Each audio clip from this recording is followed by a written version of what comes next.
नियम होते हैं, एथिक्स होते हैं, तो फॉलो करना भी जाएंगे तो वहाँ पर कुछ नियम में कुछ एथिक्स होते, रूल्स होते हैं।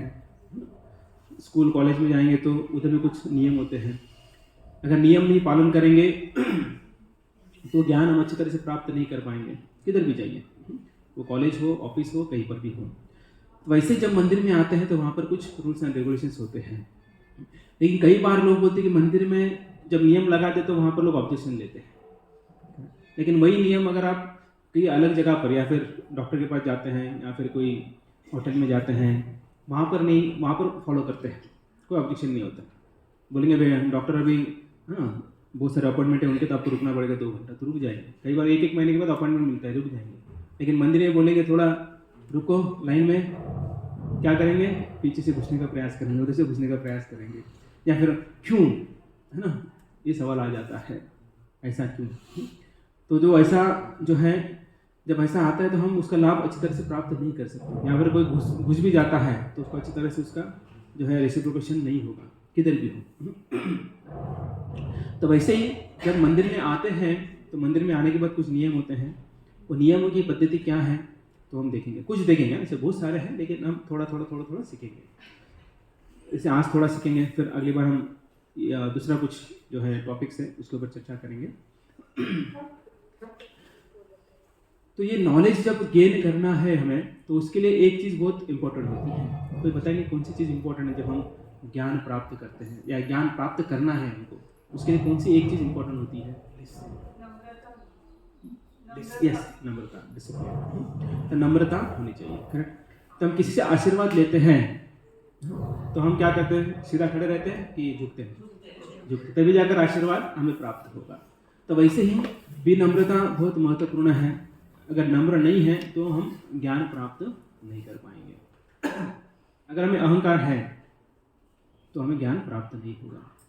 फॉर एग्जाम्पल, अगर आप टीचर के पास जाते हैं, टीचर सिखा रहे हैं और पीछे स्टूडेंट बात कर रहे हैं, तो क्या उस स्टूडेंट्स को ज्ञान आएगा, ज्ञान प्राप्त होगा? नहीं होगा। तो इसलिए नम्रता बहुत महत्वपूर्ण है। देखिए, मंदिर में हम जब आते हैं तो सबसे पहले हम लोग क्या, जूते उतारते हैं, उसके बाद पैर धोते हैं, वो व्यवस्था की गई है। उसके बाद मंदिर के अंदर एंटर करते हैं हम लोग।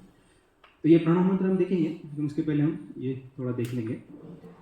जैसे प्राचीन काल में जब राजा महाराजा जो होते थे तो वे पालकी में या रथ में आते थे मंदिर में, लेकिन रथ और पालकी मंदिर के बाहर वो रखते थे। उसके बाद वो नीचे उतर कर अपने जूते चप्पल निकाल कर चलकर भगवान के सामने आते थे। क्योंकि हालांकि वे राजा हैं, महाराजा है, चक्रवर्ती सम्राट भी क्यों ना हो, लेकिन भगवान के सामने वे दास ही है। और ये भाव जो है हमेशा हमारा होना चाहिए। तो अच्छा राजा, ऐसा बहुत सारे जो धनांध होते हैं, मदांध होते हैं, ऐसे राजा को तो पता नहीं रहता है। उनको लगता है कि वही सब कुछ है, वही स्वामी है, वही भगवान है, वही ईश्वर है। लेकिन जब ऐसा होता है तो वो कुछ काल के लिए रहते हैं। लेकिन जो ऐसे होते हैं जो हमेशा भगवान को स्वामी मानते हैं और खुद नम्रता के भाव में रहते हैं, दास के भाव में रहते हैं, उनका नाम अभी भी हम सुन सकते हैं, हनुमान जी। हालांकि अगर हम देखा जाए रामायण में सबसे बड़ा कार्य तो हनुमान जी ने किया था, समुद्र को लांघना, वहाँ जाकर सीता माता को ढूंढना और आते समय थोड़ा सा ट्रेलर दिखाना।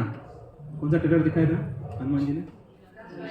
लंका जलाई थी और उसके बाद वापस भी आ गए थे। तो कई सारे ऐसे वानर थे, बोले हम तो यहाँ से सिर्फ 20 योजन जम मार सकते हैं। एक तो बोले मैं जाऊँगा लेकिन वापस आने की गारंटी नहीं है, अंगद ने बोला था ऐसा। लेकिन हनुमान जी ने जो है, लेकिन बोले नहीं कुछ, अरे मैं तो ये तो कुछ भी नहीं मेरे लिए। वो तो शांत बैठे थे, साइड में बैठे थे। फिर जाम्बुन ने बोला, अरे हनुमान तुम्हारे अंदर इतनी शक्ति है, अच्छा ठीक है आप जैसा बोलेंगे। ऐसे नहीं बोला, अरे मेरे पास शक्ति है, अहंकार नहीं आया था उनको। तो इसलिए आज भी अजरामर है, चिरंजीवी है, आज भी हम नाम लेते हैं। तो ऐसे जो है, जब दास भाव होता है तब हम ज़्यादा दिन हमारा नाम होता है, हम टिक सकते हैं। लेकिन बॉस भावना हो गई तो जल्दी ही शत्रु पैदा होते हैं, ठीक है नहीं? कंपनी में देखो या फिर है ना, जो आगे लाइमलाइट में आने लगता है, बढ़ने लगता है आगे, तो तुरंत दुश्मन आगे बाजू तैयार हो जाते हैं और उसे खींचने का प्रयास करते हैं और खींच लेते हैं उसे। तो ये हम देखते कैसे मंदिर में, या फिर मंदिर में मोस्टली हमें कौन सी भावना रखनी चाहिए? दास की भावना रखनी चाहिए। जितने दास लगेंगे उतना अच्छा है। इसलिए जब दीक्षा होता है तो हमें टाइटल दिया जाता है दाऊजी निताई दास। वो दास टाइटल दिया जाता है कि वो दास वो भूलना नहीं है, क्योंकि हम जो है हमेशा अपने गुरुवर्य और भगवान के दास रहना चाहिए। इसलिए हर कोई संत जो है वो क्या लिखते हैं, दास लिखते हैं, आपका दास। इवन तुकाराम महाराज भी जो है उनके अभंग आप देखेंगे उनमें दास भावना ही है। ऐसा कहीं नहीं लिखे कि मैंने ये किया मैंने वो किया तो मैं बड़ा हूँ, ऐसा कहीं पर भी आपको वर्णन नहीं आएगा। नरसिंह मेहता हो या फिर पुरंजन हो, सॉरी पुरंजन नहीं, पुरंदर, कनकदास पुरंदर, सभी जो है दीन भावना दास भावना से जो है भगवान की सेवा करते हैं। इसलिए आज भी हम उनका नाम लेते हैं। जो बॉस बने हैं उनको कहीं के भूल गए लोग, क्योंकि उनको एक ही याद करेंगे, क्योंकि बॉस बनने की जो भावना होती है तो दूसरों को एक्सप्लॉइट करना उसमें आता ही आता है ना। लेकिन दास भावना आती है तो सेवा की भावना आती है, तो सर्व करता है, उसमें प्रेम बढ़ता है। सोचिए जो बॉसिंग करता है तो उससे ज़्यादा लोग नज़दीक जाते हैं कि जो प्रेम देता है उसके पास लोग जाते हैं। हाँ, जो प्रेम देता है सर्व करता है उसके बाद ज़्यादा लोग जाते हैं। जो बॉसिंग करता है उससे लोग भागने लगते हैं, क्योंकि उनको पता है कि ये हमें एक्सप्लॉइट करेगा, तो बेटर हम लोग इसको चेंज करें या फिर हम दूसरी जगह चले जाएं। इवन हम देखते हैं घर में भी झगड़ा होता है बॉसिंग के कारण ही होता है। अगर दोनों ने तय कर ले कि नहीं हमें एक कभी उनका सुने कभी इनका सुने, तो क्या होगा, कभी भी स्पोर्ट नहीं होगा। कौन सा, घटस्फोट नहीं होगा, ठीक है ना। इसलिए स्पोर्ट कहा जाता है, वो घटस्फोट। तो हालांकि शास्त्रों में ऐसा कोई शब्द नहीं है, घटस्फोट या डाइवोर्स ऐसा कोई शब्द नहीं है, ये बाद में आया हुआ है।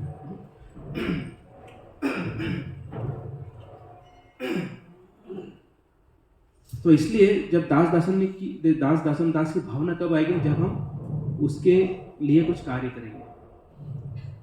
तो दास की भावना मतलब झुकना। तो आप में से कितने लोग हर रोज उठकर सुबह आप माता पिता के चरण छूते हैं? हाँ, ओके, हाँ, माता पिता के चरण छूते हैं, बहुत अच्छी बात है। तो परसेंटेज कितना देख लीजिए, बहुत कम हो गया है। क्यों?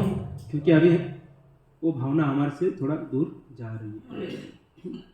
तो इसलिए ये जो है कल्चर हमने देखा है, बचपन में जब गांव में रहते थे तो सुबह उठ के नहाने के बाद जो है भगवान को प्रणाम करने के बाद माता पिता का प्रणाम करके जाते थे। आजकल क्या बोलते हैं, बाय बाय, है ना, ऐसा बोल देते हैं। तो ये कल्चर हमारा नहीं है, ये वेस्टर्न कल्चर है, बाय बाय टाटा जो भी है। तो ये कल्चर हम भूल रहे हैं, लेकिन उस कल्चर में इतना आनंद नहीं है। जो हमारी संस्कृति बहुत अच्छी संस्कृति है, तो सदाचार या एटिकेट्स जो वही हम सीखने वाले हैं। ऐसा कहा जाता है कि जो वैष्णव सदाचार होता है वो क्या होता है, जो भक्त होते हैं उनके गहने होते हैं, ऑर्नामेंट्स होते हैं। और भक्त लोग ज़्यादातर जो है वे उनके ऑर्नामेंट्स दो ही होते हैं। कौन बताएंगे कौन से? तिलक और कंठीमाला होता है। तो बाकी देखिए भगवान जो है इसको देख के ही जो है आपको स्वीकार करेंगे।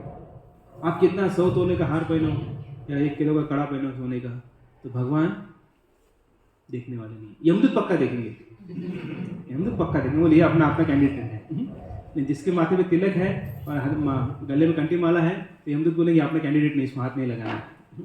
तो विष्णुदूत आएंगे और हमें लेके जाएंगे। तभी हमको डिसाइड करना है कि यमदूत को बुलाना है कि विष्णुदूत को बुलाना है।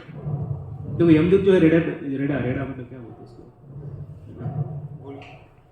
बोलने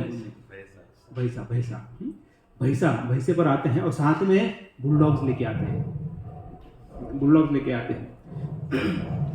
और एक व्यक्ति ने क्या किया, उसने तो कहा अरे ये तो बुलडॉग्स लेके आते हैं तो मैं ऐसा कुछ कवर कर लूँगा मेरे बॉडी को तो कुत्ते भी भाग जाएंगे और वो भी भाग जाएगा। तो उसने पूरा स्टूल जो है पूरा बॉडी को लगा लिया और बोले यमदूत क्या है, यमदूत का बाप भी नहीं मुझे पकड़ेगा। तो यमदूत तो उनसे भी होशियार रहते हैं, तो उन्होंने कुत्ते नहीं लेके आए, सुअर लेके आए साथ में। उसको लेके तो जाना है ना, है ना, ऐसे नहीं सुअर नहीं थे उनके पास, सुअर लेके और उसको लेके गए। तो हम देखिए हम कितना भी चीटिंग करने का प्रयास करेंगे तो मूर्ति से चीटिंग नहीं कर सकते, ठीक है। तो देखिए ये वैष्णव सदाचार जो है, इसलिए आपको एक सीक्रेट बताया मैंने आपको कि जब हमारे माथे में तिलक और कंठी माला होते तो हमें यमदूत टच नहीं करते। देखिए जैसे स्ट्रीट पर कुछ कुत्ते होते हैं, जिस कुत्ते के गले में पट्टा नहीं होता है तो नहीं होता है उसको ही म्यूनसिपालिटी वाले उठा कर लेके जाते हैं। जिसके गले में पट्टा है तो बोले इसका तो इसका मालिक है कोई, तो उसको हाथ नहीं लगाते, बोले घूम रहा होगा जाएगा घर। तो वैसे ही है यमदूत भी वैसे ही, जिसके गले में पट्टा है मतलब कंठी माला है तो उसको हाथ नहीं लगाते, बोले नहीं ये कृष्ण का दास है, इसे नहीं पकड़ना चाहिए। जिसके गले में पट्टा नहीं है तो बोले पहले इसको उठाओ और लेके जाओ। और रस्सियाँ भी लेके आते हैं साथ में, और हम कभी डिस्कस करेंगे यमदूत कैसे आते हैं, कैसे लेके जाते हैं हमको, और जाते समय क्या क्या करते हैं, क्या क्या खिलाते हैं, फटके खिलाते हैं, किसी तरह कुछ खिलाते हैं, तो ये सब जो है डिस्कस करेंगे। तो जब भी हम मंदिर में आते तो प्रणाम करना चाहिए। जो आप एक दूसरे को प्रणाम जब करते, जैसे बाहर अलग अलग होता है, सेकंड करते हैं, हाई बाय करते हैं, है ना, हाई करते हैं, है ना, हाथ हिलाते, जो भी है। तो मंदिर में भी एक कल्चर होता है, जब हम मंदिर में आते हैं तो जब एक दूसरे को देखते हैं तो हमें क्या करना चाहिए, प्रणाम करना चाहिए। तो प्रणाम जो है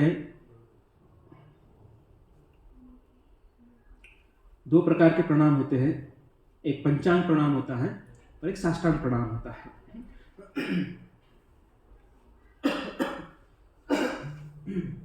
तो ये पंचांग प्रणाम है। तो इसमें आपने 3 चीजें देख रहे हैं, तो पहला और दूसरा सही है, तीसरा गलत है। तो ये जो है जब हम एक दूसरे को मिलते तब प्रणाम करना चाहिए। अगर आप अभी नेक्स्ट संडे आएंगे तो जब भी आप एक दूसरे को देखते हो, मैं ऑलमोस्ट आप एक दूसरे को पहचानते हो, अभी इतने 8-9 हफ्ता हो गए हम लोग आते हैं, तो जब भी मिलते हैं तो नीचे झुकना है, प्रणाम करना है। तो ये हो गया पंचांग प्रणाम। और ये किसको किसको करना है वो बताएंगे आपको। सबसे पहला है कि हम एक दूसरे को करना है, उसके बाद जो माताएं हैं उनको हमेशा पंचांग प्रणाम ही करना है, और एक दूसरा प्रणाम है वो नहीं करना है, वो सिर्फ जो है जेंट्स के लिए है। मंदिर के अंदर जो है, ठीक है, हम दूसरा भी बता देते हैं। तो पंचांग प्रणाम मतलब जो हमारे 5 अंग जो होते हैं वो जो है जमीन को हमको स्पर्श करना, टच करना, नीज, आर्म्स, हेड, इंटेलेक्ट्स और वर्ड्स। तो ये जो है जब हम बोले इंटेलेक्ट्स मतलब हमारी बुद्धि भी जो है वो टच होना चाहिए, नीचे झुकना चाहिए, और हमारे वाचा शब्द भी जो है नीचे झुकना चाहिए। तो उसे बोलते पंचांग प्रणाम कहते हैं। और ये है साष्टांग या अष्टांग जो है वो दंडवत है। तो जाकर सोना नहीं है वहां पर, है ना। कई बोले अच्छा अभी बहुत थक गया हूँ, अभी दंडवत करना है तो सो गया। कई बार ऐसा होता है, कई वक्त दंडवत करते 1-2 मिनट उठते ही नहीं है, नींद लग जाती है बेचारे। तो ऐसा हमें ऐसा इधर उधर ऐसा नहीं करना है। तो सीधा जो है हम देख रहे हैं वैसा दंडवत प्रणाम करना चाहिए। तो अष्टांग दंडवत, अष्टांग प्रणाम, उसमें जो है हमारे पैर हैं, हमारे घुटने हैं, चेस्ट है, हमारे हाथ है, सिर है, हमारी साइड मतलब जो है वाचा, हमारा मन जो है सभी के सभी क्या होना चाहिए, टच होना चाहिए। तो इसे बोलते हैं अष्टांग दंडवत। तो अष्टांग दंडवत सिर्फ जेंट्स को ही करना है, लेडीज को या फीमेल को नहीं करना है। अब ये कहाँ करना है वो बताएंगे अभी। तो मंदिर में आते ही सभी भक्तों को हमें प्रणाम करना चाहिए। कौन सा, ये वाला। तो इसे पंचांग दंडवत कहते हैं। तो ये वाला प्रणाम करना है। अभी हाँ, सेकंड वाला जो देखा आपने तो वो हाथ में माला है। तो माला अगर है तो हम नीचे रखेंगे तो अपराध हो जाता है, तो इसलिए हमें जमीन को स्पर्श नहीं करना है उस माला को। तो इसलिए वो माला को हाथ में लेके हम जो है अपवर्ड डायरेक्शन में रखना है उसको। तो जनरली हमेशा जब दंडवत करते तो जो हाथ है हमारे डाउनवर्ड डायरेक्शन को होना चाहिए। जैसे एंट्री करते हैं तो हमें पंचांग दंडवत करना है। उसके बाद फिर हम प्रभुपाद जो है, शिला प्रभुपाद, उनको प्रणाम करना है। तो आपने देखा है कि उनको प्रणाम कैसे करते हैं, हॉरिजॉन्टली करते हैं। तो हॉरिजॉन्टली करना है, लेकिन हमारा लेफ्ट साइड में प्रभुपाद को रखना है, राइट साइड में नहीं रखना है, वो हमेशा याद रखिए। अभी लेफ्ट साइड में ही क्यों रखना है उसका कारण देखेंगे। उसके 2 कारण हैं। तो एक कारण है कि अगर हम जनरली वर्टिकल करते हैं प्रणाम, ऐसा अगर वर्टिकल करेंगे तो हमारे पैर किसकी तरफ हो जाएंगे, भगवान की तरफ हो जाएंगे। तो भगवान को पैर नहीं दिखाना होता है, अपराध हो जाता है। इसलिए वर्टिकल नहीं कर सकते हम, भगवान को भी नहीं कर सकते और प्रभुपाद को भी नहीं कर सकते। फिर दूसरा रीज़न क्या है, देखिए जब भी हम कुछ कार्य करते तो कैसे करना चाहिए, हृदय से करना चाहिए। तो इसलिए हृदय को हृदयपूर्वक प्रणाम बोलते हैं ना लोग। तो हृदय पूर्वक प्रणाम मतलब हृदय जो है प्रभुपाद की तरफ रखना है और हमें प्रणाम करना है। जब प्रणाम करते हैं तब हमें क्या बोलना चाहिए? एक मंत्र होता है, वो मंत्र बोलना चाहिए हमें।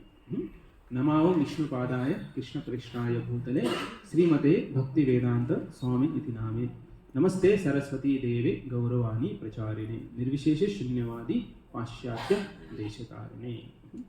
तो इसका अर्थ कोई पढ़ेंगे? ओम दोहरे Vasil.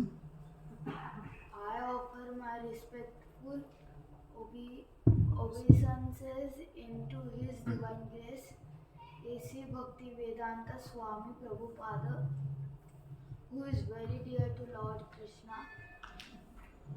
Having taken shelter at His lotus feet, our respectful obeisances are unto you, O spiritual master, servant of Bhakti Siddhanta Saraswati